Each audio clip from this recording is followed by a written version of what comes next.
Председатель Абхазского народного движения Отгур Ардзинба и члены Высшего совета организации Роман Кочарава и Амар Смыр на минувшей неделе находились с визитом на Северном Кавказе. По возвращении они поделились с коллегами впечатлениями и соображениями по поводу дальнейших контактов с братскими народами. По мнению Отгура Ардзинба, было бы неплохо процесс репатриации развернуть в сторону Северного Кавказа, так как то, что происходит в этой сфере сегодня, вызывает большие вопросы. Всех нас вместе, адыго-абхазской группы, народов, которые проживают в Абхазии и в Российской Федерации, не говоря уже о тех, кто проживает в Турции и других странах, только вот этот ареал, нас больше 840 тысяч человек. Когда мы говорим о репатриации, я думаю, что перенаправить часть средств или энергии в направлении по Северному Кавказу тоже будет правильно. У нас есть закон о гражданстве. В статье 5 этого закона написано: лица абхазской национальности, в кавычках абаза, вне зависимости от их места проживания, наличия у них гражданства иностранного государства, являются гражданами Абхазии. Да? То есть мы абазинам автоматически выдаем гражданство по праву, рождения, по праву национальности. Но если мы, как абхазы, принадлежим к абхазо-адыгской группе народов, это же неоспоримый факт. Почему в законе о гражданстве у нас нет ни одного слова адыг, кабардинец, черкес? Я не говорю, что там кардинально надо взять все и поменять. Но найти форму, по которой наши братья-адыги, черкесы, могли бы получать гражданство Абхазии в упрощенной форме или что-то иное, я считаю, что это давно назревшая тема. По мнению Ардзинба, на Северном Кавказе есть крупный бизнес, который мог бы инвестировать в развитие различных отраслей в нашей стране. Кроме того, необходимо больше общаться и для развития культурных связей. Сегодня этими процессами активно заняты грузины, и это настораживает Абхазское народное движение. Хочу вам сказать, что грузины очень активно осваивают это направление. Тема геноцида черкесского народа является доминирующей, спекулятивной. В 2011 году грузинский парламент 20 мая признал геноцид черкесского народа. В том же году был создан в Тбилиси Центр черкесской культуры, там, мемориал. То есть эта тема, она очень, скажем, прямо рабочая на Северном Кавказе. По словам Махра Аристава, еще много лет назад на Северном Кавказе было желание открыть представительство Абхазии. Но в Абхазии так и не откликнулись на эту инициативу. Я достоверно знаю, что были обращения и при Рауфе Джунковиче по поводу открытия представительства Абхазии были. Есть документы, да. Сейчас есть наши ребята, которые стараются поддерживать отношения, ставят вопросы об открытии этих центров. Валерий Арышба, в том, что касается вопроса репатриации, уверен, необходимо не просто раздавать жилье и землю, а обеспечивать еще и какой-то перспективой. Он уехал, продал квартиру и ушел. А как было с абазинами? По Пицунде дали участки, они половину там распродали, половину продали, уехали.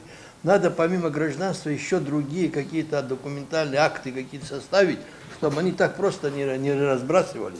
Это раз, тех, кто приедет.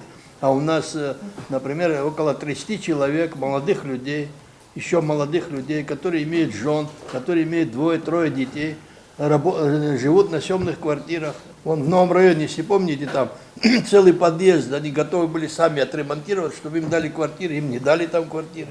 В общем, много проблем тут, понимаете, очень много взаимосвязанного.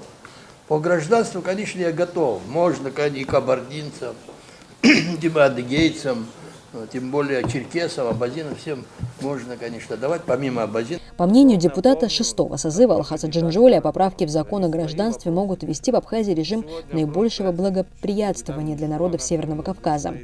Так как все они граждане России, то, получая абхазский паспорт, они вместе с ним получат возможность проходить обязательную военную службу в абхазской армии. В настоящее время этот фактор может сыграть в пользу приобретения гражданства Абхазии. Этим укрепится и состав вооруженных сил нашей страны. Что вокруг творится, все помните, и вопросы призыва стали очень болезненными. Например, на Северном Кавказе Не хочу сейчас это комментировать, и так все знают, еще не так поймут.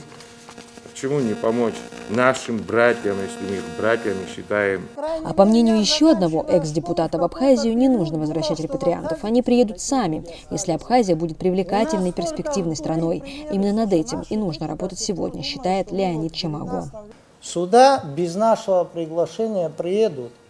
И приедет очень много людей, в том числе абхазов из Турции, когда здесь будет устойчивая, процветающая экономика и государство с понятными законами.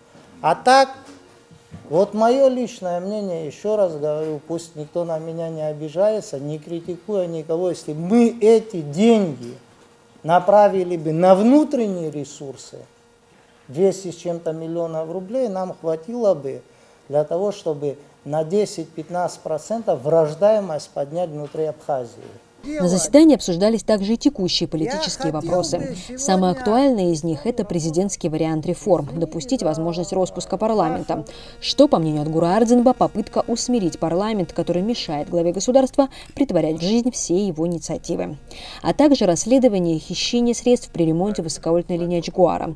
Абхазское народное движение недоумевает, почему до сих пор не выполнено поручение президента Аслана Бжания провести проверку. Вот здесь, в этом зале, 16 ноября мы со своим коллегой презентовали, если так можно выразиться, документы, ясно говорящие о том, что закупки по ремонту этой линии были произведены с существенным превышением рыночной стоимости.